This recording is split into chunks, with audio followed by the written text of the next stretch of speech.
Dave, looking ahead to this weekend, Celtic away on Saturday. How have the preparations been in the week leading up to this one? I think firstly we had to obviously look at, as we do every game, look over the Falkirk game, look at what we thought how that went. Quickly, attention changes to Celtic Park, a real difficult test, we know that. And the one thing I've been obviously quick to remind the players of is, domestically, we are still undefeated, but we've probably not put that complete performance in from start to finish. And that's something we're definitely going to need to do to give ourselves the best chance of getting 3 points. And the biggest challenge, and the one I did speak about last season, and the one thing that we didn't change last year, and I talk about creating history in a positive way, is going to Celtic Park and winning. There's no Hibs team done that for 15 years now, and that's the incentive for the players, and that's all I put in their minds.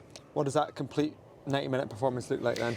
Well, I think it's pretty self-explanatory. I think we've been at times very good this season. In Europe as well, we've had some complete performances where we've defended incredibly well, we've took our chances, whereas you would say domestically, we've not put teams to bed when we've had moments of sustained pressure or big chances in the game. And in this league you get punished if the game's still open. Every team has a spell within the game, as we've experienced this season already, and then you are vulnerable to if you make a mistake, to conceding goals. And I think a lot's been made about timing of goals and how these things that we've done this season, but I focus on not the timing of the goal as much. It's more to do with if the goals we've conceded of late happened at any time in the game, we'd be disappointed, and how can we fix that and how can we rectify that. And that comes from clearly my responsibility to do it, but to make sure the players take accountability, which they are doing, and responsibility to make sure we are better defensively, because we've probably let ourselves down in certain situations.